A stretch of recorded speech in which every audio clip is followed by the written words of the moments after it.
Vamos a grabar para los compañeros que no se conectan y después se la subimos. Bueno, nosotros hasta ahora, entonces, si hacemos un repaso de lo que habíamos visto, digamos, hasta ahora, habíamos visto la sociología como ciencia y cómo es tan importante entender, digamos, ese comportamiento social que tenemos las personas a través de la cultura, que fue el último tema que nosotros trabajamos, ¿no? Cómo las personas nos conformamos como seres sociales y culturales cuando somos capaces de incorporar determinados preceptos que nos hacen formar parte, digamos, de determinados grupos sociales, justamente por haber incorporado, ¿verdad?, todo lo que tiene que ver con la cultura dentro de una sociedad. Lo que tenemos para hoy es justamente el tema socialización, que está íntimamente vinculado este concepto al concepto de cultura, porque es a través de la socialización que nosotros adquirimos todos esos preceptos culturales, todos esos elementos culturales que nosotros habíamos estado trabajando, ¿tá? Entonces yo elegí una frase que me parece que representa bien lo que vamos a trabajar hoy, y la idea es llegar a una reflexión final de lo que sería el proceso de socialización, que es una frase de Aristóteles. Aristóteles es un filósofo que, no quiero errarle la fecha, pero alrededor del 380 y algo antes de Cristo, ¿verdad?, desarrolló su pensamiento. Y estamos hablando que ya de esta época lo que decía Aristóteles, que se es en tanto se coes, dice esta frase, ¿no? ¿Qué quiere decir? Parece muy cortita y muy sencilla, pero esconde como mucho, ¿no? En realidad quiere decir que nosotros nos constituimos como seres humanos y como seres sociales en tanto coexistimos con otros. Por lo tanto, ya desde la época de los griegos ya se tenía una noción clara de la importancia que tiene el proceso de socialización, si bien no se le daba ese nombre, ¿verdad?, pero sí la incidencia que tiene la sociedad en la formación del ser humano como ser social, ya se tenía una conciencia de eso, ¿no? Incluso en esta época, porque estamos hablando de la época en la que Aristóteles desarrolla su pensamiento, no se hablaba de la filosofía como ciencia. Buenas tardes. Hola, ¿cómo estás, Alan? En esta época no se hablaba de la sociología como ciencia, ¿no? Entonces digo, es importante entender que ya desde que el hombre comienza sus primeras formas de agrupación y las primeras sociedades que se conocen a nivel de la historia, ya se hablaba de la importancia que tiene el coexistir con otros o el interrelacionarse con otros, ¿verdad?, para poder seguir existiendo como seres humanos, ¿no? Entonces esta frase como que resume un poco lo que vamos a ver hoy en lo que es el proceso de socialización. Entonces, importante entender que cuando hablamos de socialización nos referimos a un proceso, como dice ahí, ¿verdad? ¿Qué implica que sea un proceso? Cuando nosotros hablamos de proceso siempre estamos refiriéndonos a algo que cumple con etapas o con fases, ¿verdad? Por eso podemos ver un proceso en muchas cosas, ¿no? Si nos estamos refiriendo a la socialización, ese proceso pasa por muchas etapas a lo largo de la vida de la persona, ¿verdad? Entonces, es un proceso o es un conjunto de etapas o fases mediante la cual el individuo aprende a participar en la vida social. Y es importante entender que nosotros aprendemos a ser seres sociales, no nacemos siendo seres sociales, ¿verdad? Y justamente ustedes tenían un caso para analizar de una niña que justamente le pasa esto, ¿no? O sea, que desde sus primeros años de vida tiene contacto, pero no con la sociedad, ¿verdad? Con otro tipo de agrupación animal en donde aprende, ¿verdad?, otros comportamientos que no tienen que ver con una vida en sociedad. Entonces, en ese proceso que nosotros vamos a trabajar como socialización, el individuo aprende conductas que lo hacen ser parte de la vida social. ¿Ah? ¿Qué conductas aprendemos dentro de una sociedad? Aprendemos conocimientos, como dice por ahí, el lenguaje, el caminar y el hablar, esos son como los más comunes. Nosotros sabemos que desde que somos chiquitos aprendemos en los primeros años de vida, a las primeras palabras, aprendemos a caminar, a hablar, y hay un tiempo para eso, ¿no? O sea, socialmente hay establecido un tiempo para que el niño... ¿Ibas a hablar, Rodrigo? No, profe. Ah, está. No, pensé que ibas a decir algo.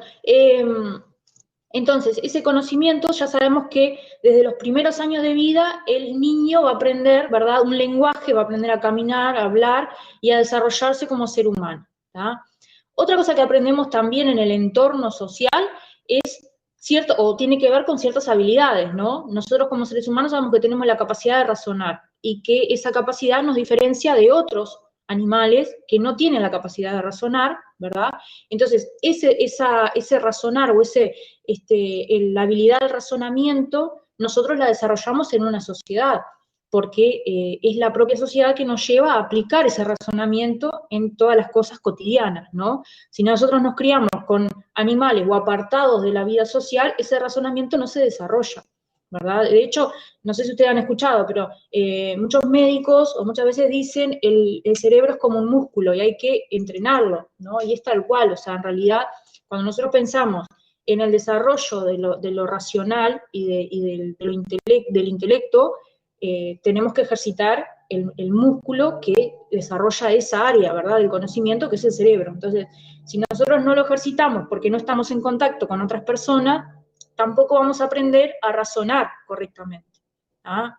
Y el razonar también nos lleva a interpretar el mundo. El niño desde sus primeros años de vida aprende a interpretar el mundo que los rodea, ya sea a través de tocar los objetos. Vieron que muchas veces ellos aprenden a través de los sentidos, ¿verdad? Con el tacto, todo lo que ven se lo quieren llevar a la boca, ¿verdad?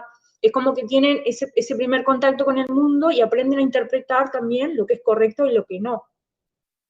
Y también aparecen las primeras decisiones del ser humano, ¿no? Y a medida que uno va creciendo, la toma de decisiones se va haciendo un poco más acentuada, ¿no? Tal vez en la niñez el hecho de tomar decisiones no es tan recurrente como sí puede pasar en la adolescencia o en edades adultas. Después tenemos el caso de los hábitos, que nosotros lo vimos cuando vimos la cultura, vimos que adquirimos determinados hábitos, como algunos de ellos son hábitos de higiene o de comportamiento, ¿verdad? Aprendemos también costumbres, tradiciones, valores y las normas, ¿no? Todo eso se da dentro de un proceso de socialización que a nosotros nos convierte en seres culturales. Desde el momento en que adquirimos todo eso, no solo nos convertimos en seres sociales, porque somos parte de una sociedad, sino que también nos convertimos en seres culturales. Bueno, y elegí una definición de John Dewey. John Dewey es psicólogo y pedagogo, estudia mucho lo que tiene que ver con la educación, y él define este proceso de socialización y dice que es toda educación, dice que procede de la participación del individuo en la conciencia social de la humanidad. Primero, destacar que él habla de una educación, o sea que en realidad volvemos a repetir que la socialización tiene que ver con un proceso de educarse, ¿verdad? Nosotros aprendemos a ser seres sociales a través de un aprendizaje. Nos vamos educando a lo largo de nuestra vida, ¿verdad? Y a través de esa educación nosotros adquirimos una conciencia de que somos parte de una sociedad. Cada conocimiento que incorporamos a nosotros nos hace darnos cuenta de que somos parte de un todo, ¿verdad? Cada uno de nosotros aporta a la sociedad algo, ¿verdad? A veces ese algo se hace visible y a veces no tanto, a veces es consciente y a veces no, pero sí formamos parte de la humanidad que nos hace ser parte de ese todo que conforma, ¿verdad?, la humanidad o la sociedad en general. Entonces, este proceso, que es la socialización, comienza inconscientemente desde el nacimiento. Y es importante entender que es inconsciente, porque el niño cuando nace no es consciente de que está atravesando un proceso de socialización. De hecho, creo que ninguno de nosotros, si nos ponemos a pensar, no somos conscientes a lo largo del día que todo lo que hacemos o todo lo que nos moviliza en el día a día es parte de ese proceso de socialización. Creo que ninguno es consciente de eso, ¿verdad? Y es lo interesante de este proceso, que en realidad trasciende desde que nace hasta que muere la persona, y en muy pocos momentos de la vida la persona es consciente que está atravesando ese proceso. Por eso lo que dice Dewey es que ese proceso nosotros lo atravesamos de forma inconsciente desde el nacimiento y está continuamente formando las capacidades del individuo, ¿verdad? O sea, todo el tiempo, porque se da en forma permanente, ¿verdad? Y como se da en forma permanente, nosotros decimos que va desde que nacemos hasta que morimos, ¿verdad? Vamos formando los hábitos y nos vamos educando en las ideas y despertando sentimientos y emociones. Y esto es importante entenderlo porque cuando nosotros hablamos de proceso de socialización, generalmente lo asociamos al conocimiento, pero también cuando nosotros formamos parte de la sociedad, no solo adquirimos conocimientos, sino que vamos aprendiendo a despertar los sentimientos y las emociones, ¿verdad? O sea, el contacto con el otro nos hace también establecer los vínculos, que a veces es como bastante complicado porque no en todas las sociedades los sentimientos y las emociones se manifiestan de la misma manera y los vínculos que se establecen en una sociedad varían dependiendo de la sociedad en la que estemos parados, ¿no? Digo, por ponerles un ejemplo, el relacionamiento entre una madre y su hijo no va a ser lo mismo acá que tal vez en otras sociedades en donde el niño ya desde pequeño sale a trabajar, por ejemplo. O en el caso que ustedes veían de esos países africanos donde los hijos, o las hijas, mejor dicho, mujeres, no tenían el valor, ¿verdad?, o en comparación tal vez con una mercancía como podía ser la vaca, que para la familia representaba algo importante, ¿verdad?, la niña no era de tan valor económico, ¿no? O sea, no mal representaba un gasto que otra cosa, ¿no? Entonces, en ese caso, ¿verdad?, el despertar esos vínculos en esa socialización, en lo que tenía que ver con esa sociedad en particular, ¿verdad?, se da de una manera distinta, pero no deja de ser un proceso de socialización, o sea, más allá de que tal vez no es de la misma manera en que nosotros atravesamos ese proceso de socialización. Bueno, varias cosas para entender, digamos, cuando nos referimos a la socialización de un individuo. La persona, dice ahí, aprende y acepta los modos establecidos en los grupos sociales. O sea, todos nosotros formamos parte de grupos sociales y justamente como somos aceptados por esos grupos, aprendemos lo que esos grupos sociales nos inculcan, nos dan como normativa para ser parte de esos grupos y los aceptamos, ¿verdad? ¿Qué quiere decir eso? Que interiorizamos esas pautas culturales. Un poco lo que ya habíamos hablado cuando veíamos cultura, ¿no? O sea, nos convierte en seres culturales el hecho de aceptar e interiorizar esos preceptos culturales que toda sociedad tiene, ¿no? Después, el proceso de socialización asegura que las claves sociales, o sea, aquello que es fundamental dentro de una sociedad, se transmita a los nuevos miembros, ¿no? O sea, lo que veíamos, cuando un niño nace, ¿verdad?, su primer contacto con la familia hace que ese niño aprenda desde el primer momento también lo que tiene que ver con la socialización. Ya desde el momento de... A mí se me sale para atrás, no sé por qué. ¿Qué, perdón, Alan? Que se me sale para atrás la conferencia, no sé por qué, por eso cada rato le ingreso. Está, no te preocupes, digo, sí pasa. Hoy en la mañana me pasó a mí con un grupo que se me salía también y tenía que volver a entrar. Pero bueno, igual está quedando grabada, digo, si la parte que te pierda lo podés ir viendo después. ¿Ah? Bueno. Dice, se asegura entonces el proceso de socialización, lo que hace es asegurar, ¿verdad?, que esas claves que nosotros tenemos, que les transmitimos a los nuevos miembros de la sociedad, esos miembros que ingresan a la sociedad actúen conforme a ellas, ¿no? O sea, si nosotros transmitimos normas dentro de un grupo social, esperamos que los nuevos integrantes del grupo acepten, acaten esas normas y las cumplan. Eso es un poco lo que la sociedad espera de sus integrantes, ¿verdad? Crea normas o pautas sociales que espera que los integrantes la cumplan. Cuando eso no sucede, o sea, cuando los integrantes de una sociedad no cumplen las pautas sociales o van en contra de lo que la sociedad espera, se habla de una conducta desviada, ¿verdad? O sea, como ejemplo podemos citar de un delito, ¿no? Las personas que cometen delitos saben que en realidad hay pautas sociales que tienen que cumplir, pero en realidad no lo están cumpliendo. Entonces la sociedad tiene que fijar límites para eso, ¿no? Y fija sanciones a esas normas que las personas no cumplen, ¿verdad? Entonces, cuando una persona tiene una conducta que no va conforme a lo que la sociedad espera, se dice que se está desviando, digamos, de la conducta aceptada, ¿tá? Un ejemplo es el de las personas que cometen delitos, ¿verdad? Pueden haber otros, capaz un poco más difíciles de analizar, pero creo que ese es el que representa mejor, digamos, el hecho de que una persona actúe contraria a la norma, ¿no? Y lo tercero que tenemos que tener en cuenta cuando hablamos del proceso de socialización es que es permanente, o sea, que se da a lo largo de toda la vida, pero que no solamente que es permanente, sino que no es perfecto. ¿Por qué no es perfecto? Porque obviamente en cada uno de nosotros ese proceso se va a dar de manera diferente, ¿tá?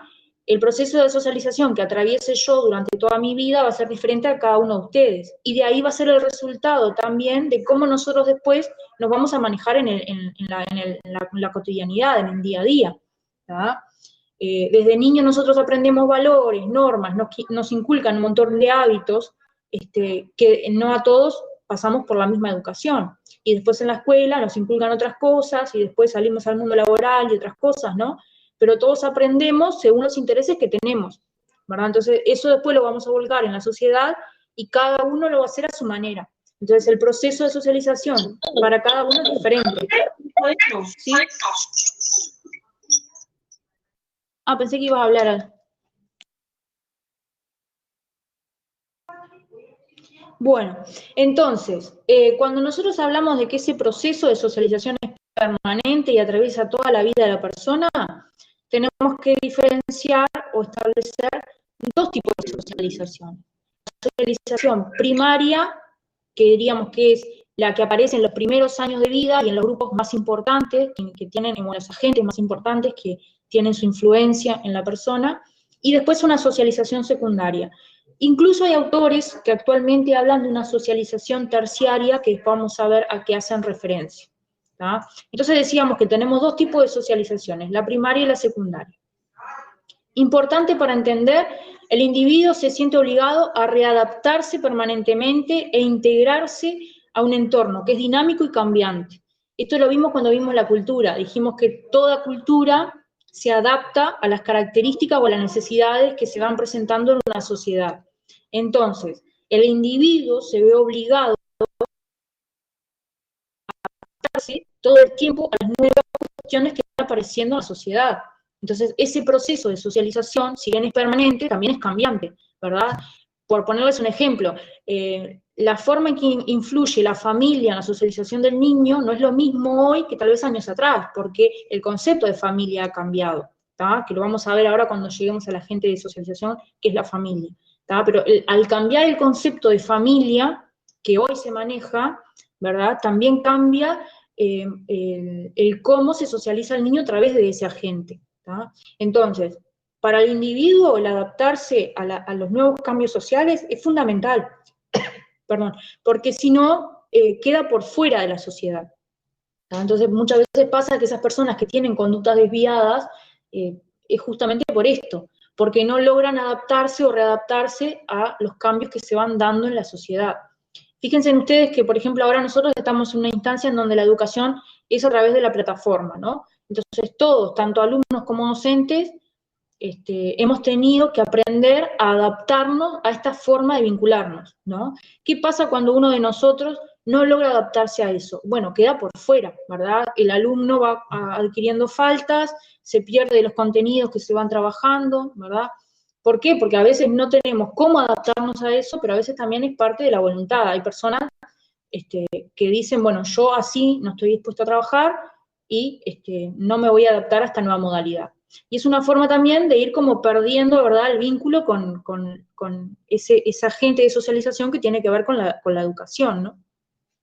Entonces, a pesar de que hay una edad límite, no hay una edad límite, perdón, para el aprendizaje, o sea, que aprendemos durante toda la vida, sí es cierto que el aprendizaje es mucho más frecuente o tal vez es mucho más profundo en los primeros años de vida de la persona, ¿verdad? Y ustedes deben, esto se deben dar cuenta, ¿no? Para un niño, la incidencia que tiene el entorno en la formación del niño es fundamental, porque incluso eso después determina la personalidad que nosotros vamos a ir adquiriendo con el paso del tiempo, ¿no?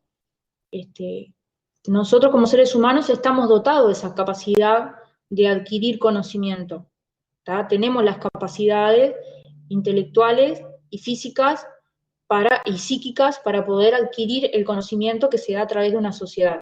Pero para eso necesitamos el contacto con la sociedad. Si ese contacto no se da, el conocimiento no va a existir, que es un poco el ejemplo que ustedes tienen en el caso que tenían que trabajar, ¿verdad? O sea, si el contacto con la sociedad no existe, el conocimiento de lo que es ser un ser social no va a existir tampoco. Entonces, la diferencia de aprendizajes entre unas etapas y otras de la vida tiene que ver con esto de la socialización primaria y secundaria que hablábamos, ¿no? Entonces, ¿cuándo estamos nosotros frente a una socialización primaria? Cuando estamos en contacto con esos grupos que ejercen una carga afectiva y emocional en la persona. Por eso yo les decía que la familia, como primer agente socializador en donde el niño tiene su primer contacto, es fundamental, porque, como dice, vieron que ahí dice que es el primer contacto que tiene el individuo con la sociedad, y que está asociada además a la satisfacción de necesidades básicas, porque es en el seno de la familia en donde el niño va a satisfacer su necesidad de abrigo, la necesidad de hambre, la necesidad del frío, ¿verdad? Todo eso lo va a satisfacer dentro de lo que es la familia, ¿tá? Entonces, cuando esa familia falla o no está presente, o por alguna razón el niño no se cría dentro del seno de una familia, estas cuestiones van a marcarlo después para la posteridad, ¿no? Y además de la familia, dentro de lo que sería la socialización primaria, también incluimos lo que tiene que ver con las instituciones educativas y el grupo de amigos, ¿tá? El primer contacto con los amigos es fundamental, porque el niño primero aprende a través del juego, pero después, en la edad de la adolescencia, la edad de ustedes, el relacionarse con los pares o con los iguales, hace que también se vaya construyendo una identidad y un sentido de pertenencia a un grupo, ¿verdad? Cada uno de ustedes se identifica con una forma de ser, con una forma de vestir, con determinados gustos por la música, y todo eso tiene que ver con la interacción que se da en el grupo de pares, ¿verdad? Que pueden ser compañeros o pueden ser amigos, pero siempre estamos hablando de que existe, ¿verdad?, un grupo de iguales. Después tenemos lo que sería una socialización secundaria, que ya es un proceso, ¿verdad?, en donde, como dice ahí, se internalizan submundos. El niño ya no es solo su mundo, la escuela o la casa o el grupo de amigos, sino que comienza, ¿verdad?, a abrirse a otros mundos, como puede ser un club deportivo o el contacto con otro tipo de grupo. Y a medida que vamos creciendo, vamos adquiriendo mayor conciencia de otros submundos, como puede ser, por ejemplo, en el caso de cuando salimos al mundo laboral, ¿no?, que necesariamente adquirimos otro tipo de pautas, otro tipo de normas, y en esos grupos de los que formamos parte se esperan otras cosas distintas a las que puede esperar un grupo de amigos o una institución educativa o a las que puede esperar la familia, ¿verdad? Y el rol que nosotros desempeñamos en el trabajo no es el mismo que vamos a desempeñar en el grupo de amigos, como tampoco es el mismo que vamos a desempeñar en una escuela o en la familia, ¿verdad? Entonces, esos grupos secundarios lo que hacen es como acercar al individuo a el mundo en general, ¿no? Le da una perspectiva, le abre el conocimiento y adquiere también otro tipo de lenguaje la persona y otros conocimientos que van a necesitar para la vida, ¿no? Y bueno, y hay autores entonces que hablan de lo que sería una socialización terciaria. ¿Qué sería la socialización terciaria? Cuando nosotros pensamos en la reinserción en la sociedad. Un ejemplo claro es el de las personas que atravesaron o que cometieron un delito y atravesaron por una condena, ¿no? Entonces va a depender también del tiempo que esa persona haya estado recluida o haya estado detenida, presa o apartada de la sociedad, como le quieran decir, ¿verdad? ¿Cómo se va a dar ese proceso de reinserción? Porque no es lo mismo estar apartado de la sociedad por 2, 3 meses, 6 meses, un año, que de repente haber estado 10, 15 años apartado de lo que es la vida social. Entonces se tienen que reinsertar, y para eso necesariamente... Profe, Sí. el volver a la sociedad puede ser bueno y a la vez malo también. Porque no te puede... Vos estás refiriéndote a la reinserción de las personas que estuvieron apartadas, si estuvo en el caso de un excluso. Sí, claro, o sea, el tema, o sea, lo bueno o lo malo, justamente, como decís tú, pasa por el hecho de si esa persona es capaz de justamente adaptarse o readaptarse a la sociedad, ¿verdad? Que sabemos que muchas veces pasa que no, que ese proceso de socialización o de resocialización, en donde la persona tiene que aprender las pautas, y saber que en determinado parámetro puede moverse y fuera de ese parámetro no, ¿verdad? Que sería como interiorizar las normas, muchas veces no pasa. Entonces vuelven a reincidir y otra vez vuelve a darse ese proceso de que la persona otra vez tiene que apartarse de la sociedad porque tiene que cumplir nuevamente una condena, ¿no? Mucha gente cae en esto digamos, de volver a cometer delitos, porque justamente esa readaptación a la sociedad no se da, ¿tá? Pero necesariamente se tiene que hablar de una readaptación o una reinserción, porque la persona termina una condena y tiene que volver a la sociedad. Entonces ese proceso se tiene que dar, ¿tá? A veces pasa de que las personas, por errores, cuestiones de la vida, yo que sé, un accidente, pónganle, ¿no? Un accidente de tránsito.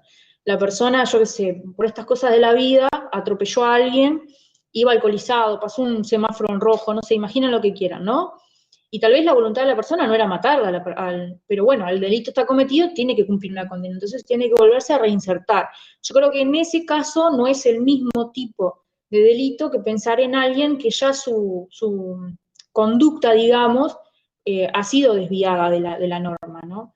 Yo que sé, alguien que, por ejemplo, cometió una rapiña y estuvo preso. Son dos situaciones distintas, pero en ambos casos se tiene que hablar de una reinserción, porque las personas van a volver a la sociedad y tiene que existir un proceso para que se adapten a esa sociedad, ¿tá? Que acá podemos hablar largo y tendido si se da o no se da, si se da de forma correcta o no, pero eso es otro tema, ¿no? O sea, pensándolo desde lo que sería la socialización terciaria, implica eso, ¿no? Pensar en cómo reinsertar a esas personas en la sociedad para que atraviesen ese proceso de socialización y puedan ser parte de la sociedad, ¿verdad? Que no queden excluidos o que no queden por fuera.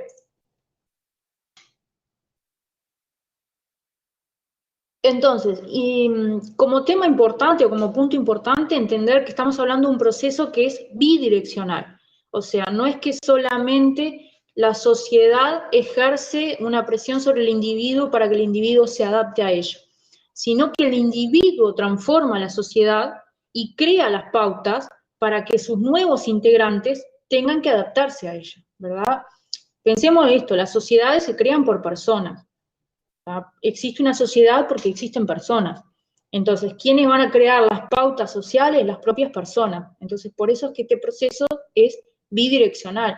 La sociedad necesita de las personas, ¿verdad? Y las personas van a necesitar de la existencia de los grupos sociales para poder subsistir y poder satisfacer sus necesidades. Hay necesidades que podemos satisfacer en forma individual, sin el contacto con otros, pero la mayoría de ellas necesitamos del contacto social para poder satisfacerlas, ¿no? Entonces, la socialización como proceso es vista primero como una capacidad para relacionarnos, ¿verdad? O sea, nosotros evolucionamos si estamos en contacto con otros. Si nosotros no estamos en contacto social, la persona no evoluciona, y es un poco lo que pasa en el caso que ustedes tenían que analizar, ¿verdad?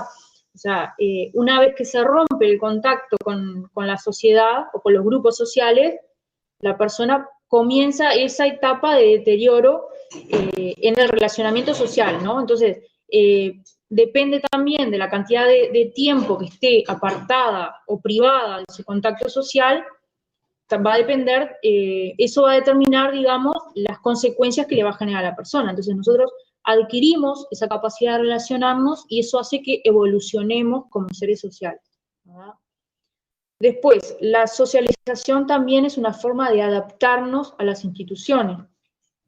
Podemos pensar en una escuela, en un liceo, en la familia, en el grupo de amigos. Todas ellas son instituciones en las que nosotros tenemos que aprender, ¿verdad?, a readaptarnos o adaptarnos para poder también cumplir con las exigencias que ellas nos imponen, ¿no? Piensen que ustedes el día de mañana van a salir al mundo laboral y ese mundo laboral les va a plantear exigencias que ustedes van a tener que cumplir y para poder adaptarse van a tener que adquirir determinadas normas, ¿no? Después, también es vista como una inserción social, que eso lo vimos, o sea, introduce al individuo a los grupos. El primer grupo es la familia, pero a partir de ahí comienzan a tener contacto con otros grupos sociales y se convierte en parte de esos grupos, ¿no? Si la persona logra aprender e interiorizar esas normas, pasa a ser parte de ese grupo, ¿no? Y el ser parte de ese grupo hace que también pueda convivir con otros y satisfacer sus necesidades en ese grupo, ¿no? Hablamos de un proceso de personalización, como les decía, o sea, desde el momento en que la persona comienza ese proceso en la familia, comienza a formar su personalidad, ¿tá? Y por eso es que cada persona atraviesa un proceso diferente, porque las normas que adquiere, los valores, los hábitos, la educación que se le da a esa persona es distinta, ¿verdad? Y las personalidades que se van formando son diferentes. Y dentro de esos grupos nosotros vamos a desempeñar un rol, un papel, ¿verdad? Y cada uno de nosotros va a tener un rol que desempeñar. Y por último, ¿verdad? Ese proceso de socialización representa para nosotros un aprendizaje que no solo tiene que ver con las normas, las costumbres, los valores y demás, sino aprender, ¿verdad? Que somos el resultado de esa predisposición genética que tenemos para dar respuestas a las estimulaciones del ambiente. O sea, nosotros somos estimulados por el ambiente. Las personas que nos rodean nos estimulan a aprender. Cuando no estamos en contacto con las personas, esa estimulación se pierde. Por eso es que, justamente en el caso que ustedes tenían para analizar, esto no se da en los primeros años de vida de la persona. Entonces, esa estimulación a aprender tampoco la tiene, ¿no? Bueno, entonces entramos a lo que serían los agentes de socialización. Y acá, en realidad, yo cité 4,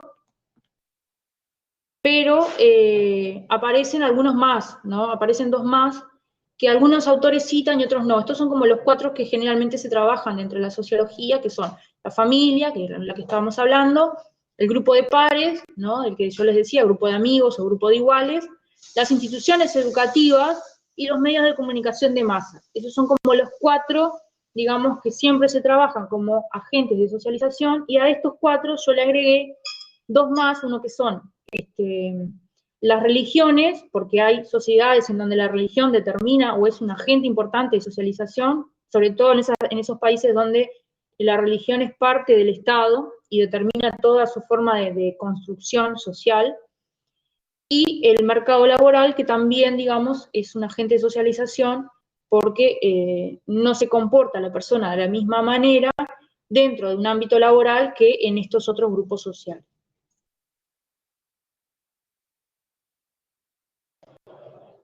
En el caso de la familia, siempre está asociado como a esas necesidades básicas, ¿no? O sea, el contacto que tiene el niño con la familia hace que sea para satisfacer sus necesidades, ¿no? El hambre, el frío, la protección, ¿verdad? Y es tan importante el acercamiento del niño a la familia, que incluso, fíjense ustedes que cuando los niños son abandonados, vieron cuando nacen, que son abandonados a veces en hospitales o demás, siempre hay alguien que está como al pendiente del niño para darle esa protección que necesita, ¿verdad? Porque muchas veces pueden enfermarse por la falta de ese contacto con el ser humano, ¿no? Incluso hasta hay una figura que se llama mamá canguros o algo así, que en algunos hospitales ofician como sustitutas a esas madres que en realidad no están o están en ausencia, o yo qué sé, o porque la madre está enferma, o porque de repente quedó inconsciente después del parto, o lo que sea. Digo, hay voluntarias, madres voluntarias que ofician de mamá canguro y que en realidad lo que hacen es eso, ¿no? Como darle esa protección, ese contacto al niño, que justamente es para esto, ¿no? Para satisfacer esas necesidades primarias que tiene el niño y que son fundamentales en primeras horas de vida. Entonces, aprende a interpretar el mundo dentro de la familia, ¿verdad? Todo niño aprende a interpretar el mundo dentro de la familia y a formarse una imagen de sí mismo. Otra vez vuelvo a lo mismo, o sea, el niño aprende a interpretar el mundo a través de los sentidos, ¿no? Del tocar, del olfato, del llevarse las cosas a la boca, ¿no? Y que eso también se da un aprendizaje entre la familia, porque es dentro de la familia donde el niño aprende qué cosas puede hacer, qué cosas no, qué cosas puede tocar, qué cosas no está permitido, ¿verdad? Y aprende a formarse una imagen también de sí mismo. Adquiere valores y hábitos, que esto lo vimos cuando vimos cultura, dentro de una familia, nosotros aprendemos valores y la escala de valores de cada uno de nosotros es diferente porque justamente a nosotros en nuestra familia o en nuestro hogar nos han enseñado cosas distintas, ¿no? Los hábitos que tenemos, si bien a nivel social, como dice ahí, muchas veces son compartidos por la sociedad en general, ¿no? Ahí, como dice Margaret Mead, la forma de educar a los niños dentro de una sociedad es compartida por toda la sociedad, más allá de que, como sabemos, cada familia es un mundo, ¿no? Y de repente esos preceptos culturales cada familia lo va a aplicar de manera diferente, pero sí hay una forma aceptada dentro de la sociedad que es la que se emplea, ¿no? O sea, todos sabemos que el niño aprende a caminar dentro de determinadas edades, que el niño deja los pañales dentro de determinado parámetro de edad, ¿verdad? Si un niño a los 4 o 5 años todavía sigue con pañales, es para preocuparse, porque dentro de la sociedad sabemos que eso no es algo aceptado, o porque sabemos que no es lo común, ¿no? Lo habitual. Y después, a nivel individual, se transmite, ¿verdad?, a cada individuo dentro de la familia la construcción de esa personalidad, ¿no? O sea, va adquiriendo entre la familia esas cuestiones importantes para ir conformando la personalidad. Después tenemos el grupo de pares, ¿verdad? O sea, una vez que el niño sale del núcleo familiar, comienza a interactuar primero con los amiguitos y después con los compañeros de escuela, ¿verdad? Y adquiere, o se acerca, digamos, a otro mundo, ¿no? Aumenta su influencia con compañeros, con amigos, y ya no existe una dependencia tan grande de la familia. En el caso de la adolescencia, o sea, en el caso de la edad de ustedes, como dice ahí, es importante la aceptación del grupo, ¿no?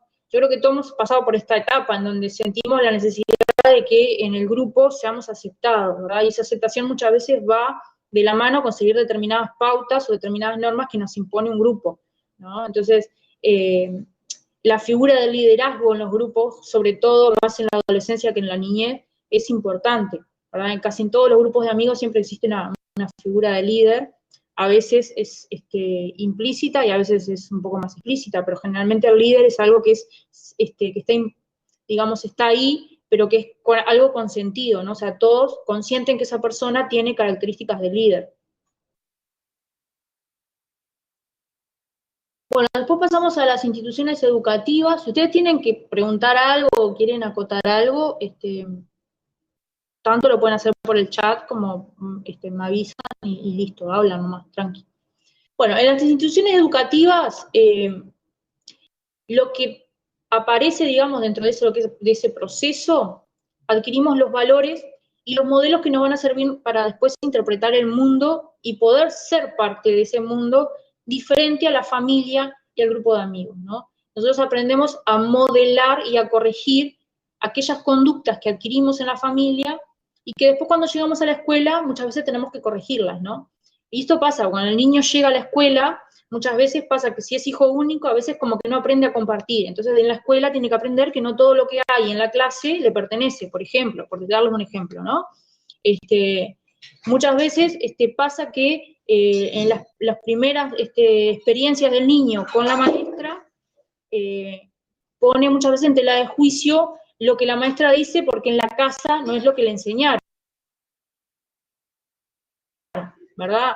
Y luego de que ya este proceso de socialización y ya ha incorporado la figura del maestro como autoridad en la clase, pasa al revés, que muchas veces en la casa cuestionan lo que los padres dicen porque el maestro le dijo lo contrario, ¿no? O sea, cuando de repente el maestro comete un error, porque a veces pasa, y en la casa le dice, no, pero esto no es así, y al niño lo primero que dice, ah, pero me lo dijo el maestro o me lo dijo la maestra, ¿verdad? Entonces, para el niño, la figura de autoridad en los primeros años de vida va a ser los padres, o tutor, o el que esté. Pero a veces cuando ingresa, digamos, al ámbito educativo, la figura de autoridad se va a centrar en el maestro, y para el niño va a ser un referente muy importante, ¿verdad? Bueno, y después tenemos los medios de comunicación que de cierta manera lo que hacen es ayudar a un control social. Y esto acá es como que hay que mirarlo también de dos maneras, ¿no? O sea, cuando nosotros pensamos en control social por los medios de comunicación, tenemos que tener en cuenta que no solo nosotros podemos pensar los medios de comunicación como algo que nos acerca a la información, al entretenimiento,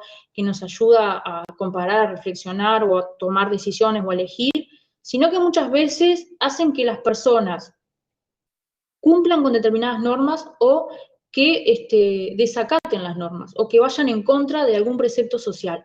Y a mí se me ocurre en este caso el ejemplo, yo no sé si ustedes se acuerdan, el juego aquel famoso que hubo de la ballena azul, o creo que era algo así que se llamaba, en donde a través de las redes sociales se promovía, ¿se acuerdan? Una conducta donde ustedes tienen que hacer un juego y como que la idea del juego básica, ¿no? Digo, más allá de que tenía como varios niveles, la idea del juego básica era que la persona tenía que lesionarse, no sé, o algo así, ¿no? Porque digo, en realidad era como niveles, pero el último nivel era como algo ya prácticamente muchas personas murieron, digo, realizando este juego, ¿no? ¿Ustedes se acuerdan de este juego o no? Del juego de la ballena Sí, azul. profe. ¿Se acuerdan? 50 niveles. ¿Eh? 50 niveles también. Exacto, 50 niveles Y tenían, uno ¿no? Y a medida que uno de ellos era hacerse la abertura. Exacto, sí. No, a medida que iban subiendo los niveles, iba subiendo también el desafío y el nivel de agresión física que tenía la persona, ¿no? Entonces, digo, esto también es una forma que a través de un medio de comunicación masivo, como puede ser una red social, se promueve una conducta que va en contra tal vez de algo socialmente aceptado.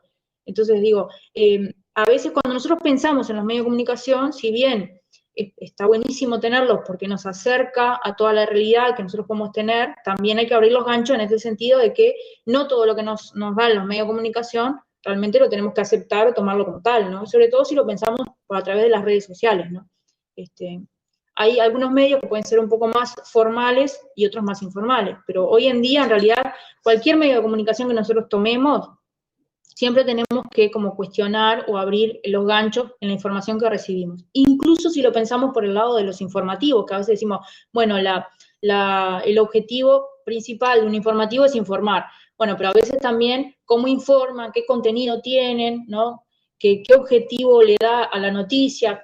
O sea, tal vez la noticia sea certera y es real, pero ¿cómo la cuentan? O sea, ¿cuentan todo? ¿Cuentan la mitad? ¿No? Entonces, todo esto también uno tiene que cuestionarlo cuando pensamos en los medios de comunicación.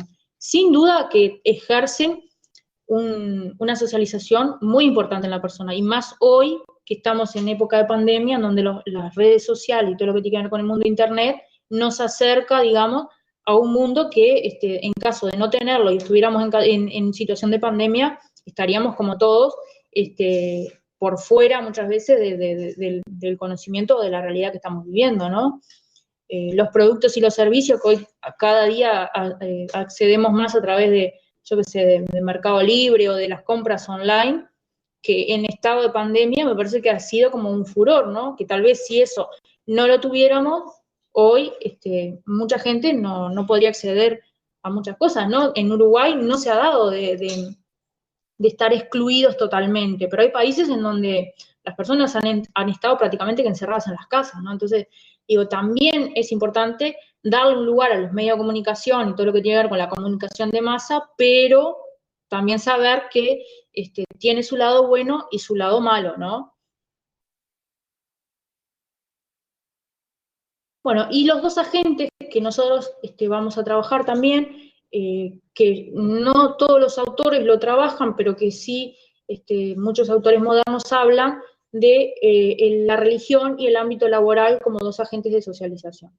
¿Por qué la religión? Porque hay sociedades en donde ese agente de socialización, que es la religión, tiene un control social muy grande, ¿verdad? Como les decía hoy, o sea, en sociedades en donde la religión es parte del Estado y regula todo lo que tiene que ver con el funcionamiento de un Estado y establece los valores sociales y culturales de un lugar, necesariamente tenemos que pensar que ese proceso de socialización o de inserción en una sociedad va a estar fuertemente vinculado con la religión, ¿verdad? No es lo mismo pensar en cómo se da el uso de la moda o el respeto a los derechos en sociedades como la nuestra, que tal vez pensar en el seguir una moda o en el respeto a los derechos o en el valor que se le da a la mujer o en la salida al mercado laboral de la mujer en países, por ejemplo, como yo que sé, en países musulmanes o donde la religión en realidad tiene un peso tan importante donde que a veces la figura de determinados sectores sociales es distinta, como el caso de la mujer, ¿no? Entonces, no solamente ordenan y dirigen el comportamiento del individuo, sino que transmiten valores. Y el otro tiene que ver con el ámbito laboral, en donde, ¿verdad?, ese agente de socialización tiene una influencia muy grande en el adulto, o sea, no tanto en el adolescente y en el niño, porque en teoría se entiende que a esas edades no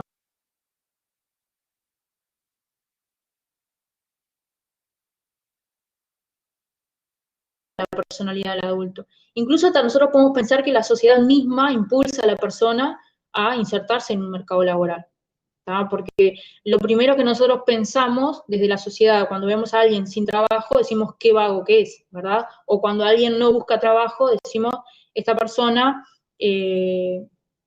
no quiere trabajar, ¿verdad? O no le gusta trabajar, o es un vago, ¿no? Entonces, pensándolo desde ese lugar, la realidad es que el mercado laboral ejerce una presión muy importante y se termina convirtiendo en un agente de socialización.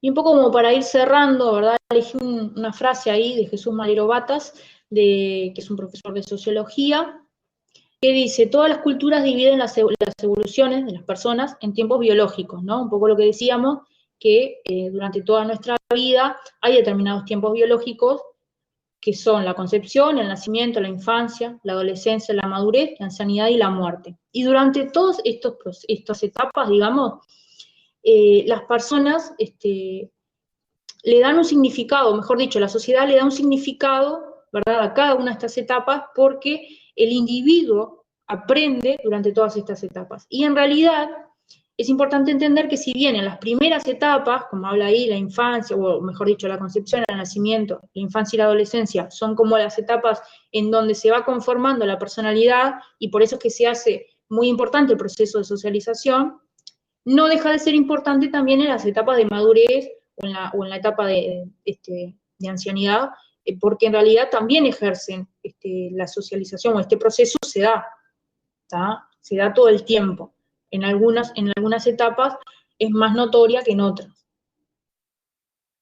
Entonces, como pregunta para cerrar, digamos, esto, que es un poco lo que ustedes tienen que analizar en el ejercicio que tienen, es qué efectos tiene la privación social, o sea, privar a la persona del contacto con el otro, del contacto social o de la interacción con el otro, qué efectos puede tener en la persona, ¿no? No solamente pensándolo en el efecto desde lo psicológico, que es evidente, porque a todos nos pasa, de hecho en época de pandemia mucha gente que padece de depresión o tiene un montón de problemas físicos a raíz de esto de privarse del contacto social con otro, ¿no?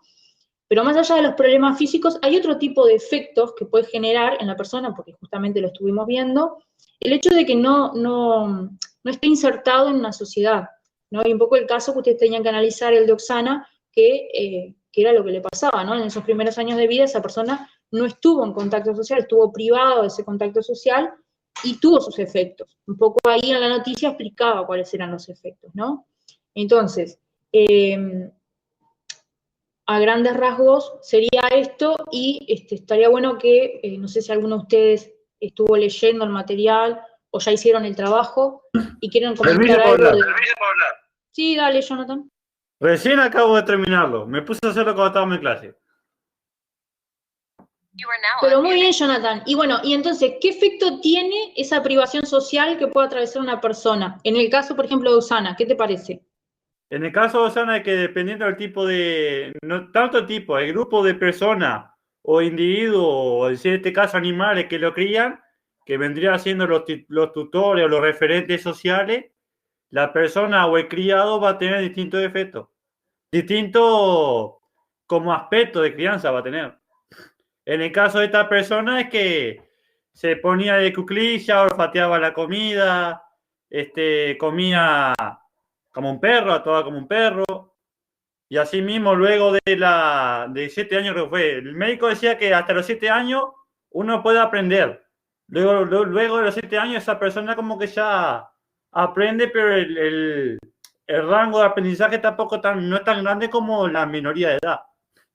Pero una cosa que dice al final, porque yo puse que se puede cambiar, puse que sí, que no. Sí puede cambiar porque en el documental o en el foro dice que la persona aprendió a hablar correctamente o se manejaba hablando y era capaz de socializar pero con dificultad. Pero en el estudio psicológico al final dice que la persona sigue actuando como un perro porque es su naturaleza. Y la naturaleza es una cosa que se enseña. Así que la persona puede cambiar, sí. Puede cambiar psicológicamente, no. Así que la conclusión sería que dependiendo del tipo de crianza que tenga por los criadores, el criado va a tener esos aspectos o caracteres. Terminé ahora. Bien, varias cosas que dijiste que me parece bien interesante como resaltar. Primero, hablaste de que en ese contacto, digamos, con los animales, esta muchacha, Oksana, que en realidad hoy tendría 37, 38 años, más o menos, aprende determinadas conductas, algo que mencionaste, que la persona aprende, ¿verdad?, determinadas conductas por el contacto con los animales. Por supuesto que una vez que la persona aprendió en sus primeros años de vida esa forma de relacionarse, que es a través de, como dijiste vos, de ladrar, de ponerse en cuatro patas, de enseñar los dientes, ¿no? Toda esa cuestión que tiene que ver con una forma de expresarse a través de conductas aprendidas por otros animales que no es el ser humano. ¿Podemos decir que atraviesa un proceso de socialización cuando lo hace con los animales? Y no, porque para hablar de proceso de socialización tenemos que pensar que esa persona está inserta en una sociedad, que en este caso no lo está, ¿verdad? Porque en esos primeros años de vida, como dijiste vos, Jonathan, la persona en realidad está apartada de lo que es la vida social. Entonces, lo que aprende en esos primeros años de vida, después, ¿verdad? Lo va a tener incorporado. Eso en sí no es de todo. El ámbito social es el ámbito de interactuar con otro. No tiene por qué ser con ser humano. Bien, dos cosas, o sea, a ver, vos hablas de una interacción con otros en el caso de la interacción con animales, y está bien, pero la pregunta es, ¿qué efectos tiene en la persona la privación social? Y justamente, si nosotros pensamos en la privación social, ¿verdad?, uno de los efectos que va a tener es que justamente no se va a constituir como un ser social, ¿tá? Podemos después debatir si la interacción con animales puede ser positiva o no. Lo que sí, indudablemente, lo que le va a pasar a esta persona o a cualquier persona que durante sus primeros años de vida lo que adquiere es un comportamiento animal y no un comportamiento como persona, como ser humano, es justamente esto, que si luego se inserta en una sociedad, no va a poder ser parte de la sociedad en forma plena, ¿no? Sí, en el caso de ella, por ejemplo, como decía vos, lograba adquirir el habla y algunas cuestiones más, pero su desarrollo psíquico, ¿verdad?, e intelectual no era pleno, porque de hecho decían que se comportaba como una niña, no me acuerdo si de 6, 7 años, no me acuerdo bien cómo. Se comportaba como una niña de 7 años. Pero en sus tiempos libres, cuando jugaba, se comportaba como animal. Bien. ¿Micaela? Que decía que tenía esa mentalidad, como lo que pasa es que los perros como que tienen mentalidad de un niño, vamos a decir, y ella aprendió de eso. Entonces, claro, obviamente su mentalidad quedó así, de como que si fuera un niño al vivir con los perros. Obviamente que nunca va a poder ser totalmente normal porque en sus venas ya corre lo aprendido de los perros. Es una costumbre natural que no va a poder cambiar. Por más que quieran hacerla muy normal y aprendió a leer, a hablar y todo eso, hay costumbres que no puede cambiarlas.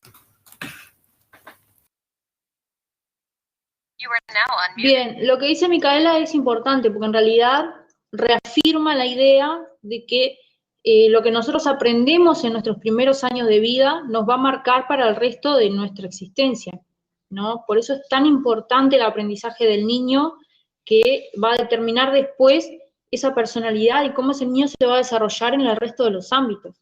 A veces no, como que nosotros no caemos muy en cuenta de eso, pero cuando miramos esto, y en función de de la reflexión que hizo Micaela, me parece bien importante como determinar esto, ¿no? Que los primeros años de vida de toda persona son fundamentales, porque lo que nosotros aprendemos durante estos años y el cómo desarrollamos el aprendizaje, o sea, si nosotros aprendemos y motivamos, digamos, el aprendizaje, luego, en los diferentes ámbitos en los que nos vamos a mover, vamos a poder desarrollar nuestro intelecto y nuestra capacidad de relacionamiento con otros. Ahora, si esa capacidad la limitamos, porque en realidad, como dicen ustedes, en realidad los perros, más allá de que tienen una forma de entenderse y de existir, y tal vez tienen comportamientos adoptados, algunos serán por instintos y otros aprendidos, ¿verdad? Pero no es lo mismo porque el ser humano tiene determinadas características físicas, biológicas y psíquicas que no van a permitirle ser parte de lo que sería una sociedad de perros, por ejemplo, ¿no? O un grupo de perros. Más allá de que pueda adoptar determinadas conductas, porque esa persona se estaría limitando su capacidad plena. Vuelvo a resaltar, los seres humanos tenemos la capacidad de razonar, que los animales no. Entonces, si nosotros limitamos esa capacidad, por supuesto, cuando nos van a querer insertar de nuevo en la sociedad, nos vamos a encontrar con que esa capacidad está limitada y ya no se va a poder desarrollar en forma plena, ¿no?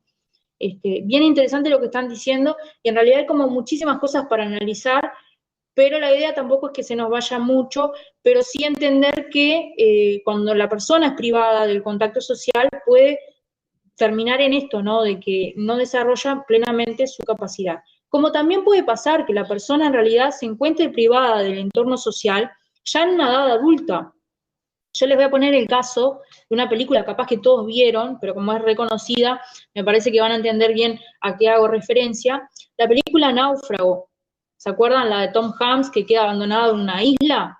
Bueno, en ese caso, Tom Hanks es un individuo que atraviesa todo su proceso de socialización y se encuentra inserto en una sociedad, pero en un momento dado, por cuestiones que escapan a su voluntad, esa persona se encuentra solo, privado de lo social, apartado totalmente en medio de una isla, sin poder relacionarse con otros, y comienza a tener necesidades, ¿verdad?, del contacto social, tanto así que se transmite, digamos, en el hecho de que él tenga que crear una figura para poder socializar. Y es ahí donde surge ¿qué personaje? A ver si se acuerdan. ¿Qué personaje surge en esta película? Yo tengo un problema que no me gusta la película. Ah, pero este personaje es conocido. Porque además lo he visto, además venden pelotas con esta cara. Wilson, ¿no? Wilson, surge el personaje de Wilson. Wilson surge por una necesidad de contacto social, ¿verdad? O sea, la persona tiene la necesidad de hablar y de expresarse frente a otro, y para no caer en el estado de locura, ¿verdad? Que muchas veces pasa, que mucha gente le ha pasado en este estado de pandemia, en donde tienen que recluirse totalmente, no sé si en Uruguay, pero en otros países ha pasado, ¿verdad? Entonces, para no caer en un estado de depresión o locura, crea un personaje ficticio, el cual es tan importante en ese transcurso que se da dentro de la isla, que esa persona termina incorporando a Wilson, que es un objeto, porque no tiene vida, como si fuera parte de su familia, como si realmente fuera un amigo, porque de hecho cuando pierde el objeto, su depresión y su dolor, digamos, de desprenderse de ese, que para él era un amigo, fue muy grande, ¿no? Entonces, digo, fíjense ustedes la necesidad que tiene el ser humano del contacto con el otro, que en este caso la persona que si bien había pasado normalmente por un proceso de socialización, cuando la vida lo sorprende con estar apartado de la sociedad, también pasa que puede generar efectos psicológicos en la persona, ¿no? Que en este caso fue eso, o sea, el tener que hablarle a un objeto y pensar que el objeto te responde, ¿verdad? Que hace que uno también se desequilibre. Entonces, vuelvo a resaltar, el proceso de socialización se vuelve fundamental para todas las personas y por eso es constante en todas las etapas, ¿verdad? Tanto en el caso de Wilson, que le pasa esta privación de la socialización en la edad adulta, perdón, del personaje de Tom Hanks, como el personaje de Oksana, que le pasa en la niñez, en ambos casos vemos cómo lo social es fundamental para el ser humano. Bueno, antes de irse voy a guardar la lista de los que están. No sé si tienen alguna duda, algo que quieran preguntar. Tengo un aporte. Dale. Ya le mandé los deberes.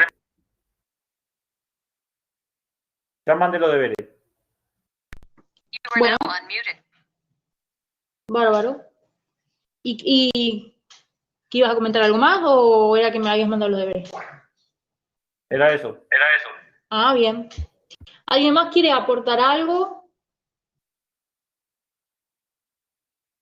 ¿No? Bueno, en la clase que viene vamos a continuar con este tema y